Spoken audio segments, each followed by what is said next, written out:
Bonjour, Anne Duchemin, je suis chargée de mission à la DRETS et depuis 2017, donc très impliquée dans les projets portés et développés par le SILAB concernant l'inclusion numérique des publics les plus fragiles.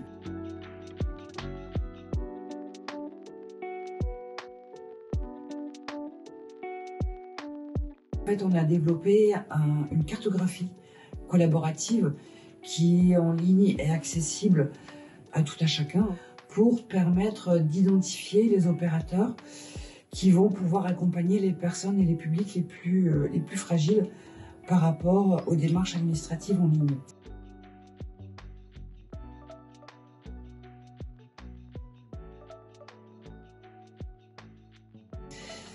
Cette cartographie, elle a fait l'objet en fait d'une recherche avec des étudiants, puisque c'est avec le soutien des étudiants et surtout les services en interne de la DRETS qu'on a développé cet outil. Et depuis, c'est vrai qu'elle s'est énormément développée puisque on était à 600 points à peu près répertoriés au niveau de Hauts-de-France et actuellement en 2023, on est à plus de 2500 points. Des mises à jour qui ont lieu régulièrement, avec récemment donc des nouvelles entrées pour impliquer les partenaires en fait concernant l'accompagnement au niveau du numérique, et notamment si les partenaires opérateurs ont envie de se positionner pour être point de collecte en lien avec Emmaüs Connect, pour être aussi partenaire en lien avec PictoAccess pour faciliter l'accessibilité, et d'autres partenaires comme également Aptic avec l'offre des passes numériques.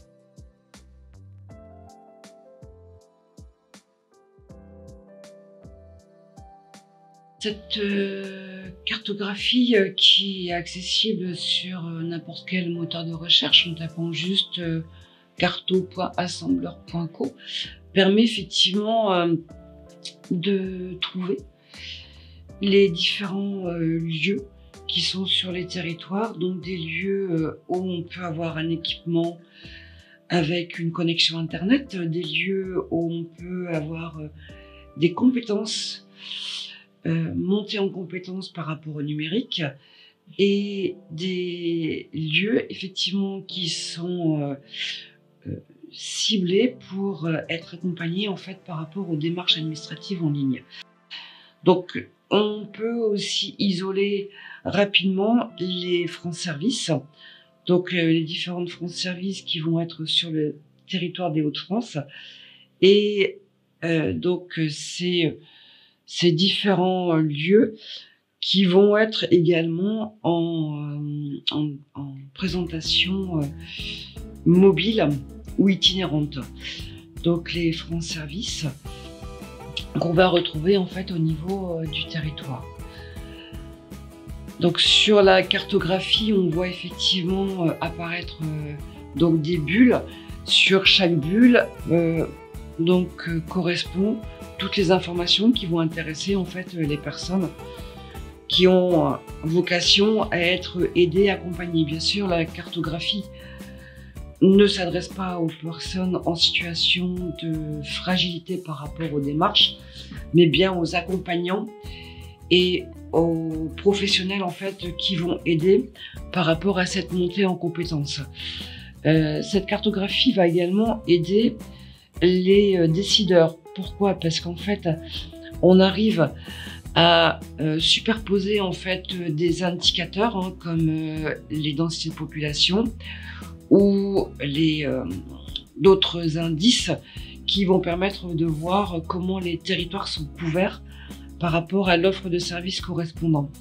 Donc cette possibilité en fait qui est proposée au niveau de la cartographie permet justement de bien mailler et d'avoir une visibilité assez performante au niveau du territoire.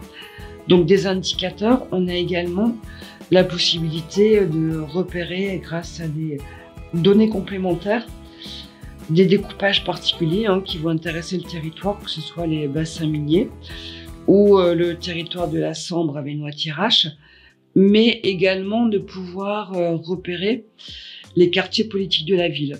Ce qui va pouvoir aussi intéresser de plus en plus les responsables, c'est d'avoir l'isochronie. Donc on a la possibilité aussi, sur la cartographie actuellement, de pouvoir identifier l'accessibilité donc en 10 minutes en voiture ou 30 minutes à pied entre les différents lieux sur l'ensemble du territoire.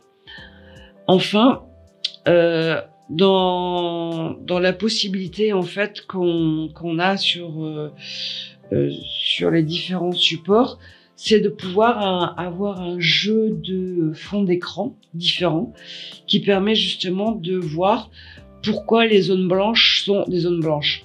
Parce qu'effectivement, si on voit qu'une zone blanche, une zone n'est pas couverte, ça peut être aussi lié au fait de sa particularité géographique, et notamment si c'est une forêt ou un marécage.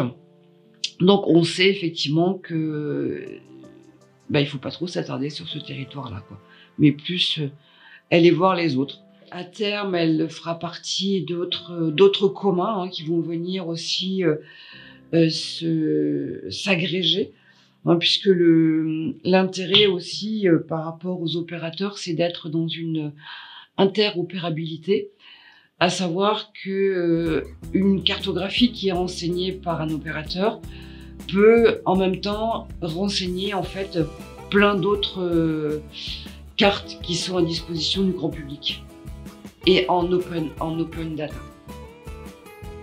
Donc la cartographie a intégré en fait les communs qui sont portés et développés par le hub, les assembleurs, d'où le nom en fait de la carte, donc carto.assembleur.co, et elle est également dans cette dynamique d'interopérabilité avec d'autres communs qui sont portés et développés au niveau des Hauts-de-France sur l'offre de services concernant le numérique et l'inclusion numérique.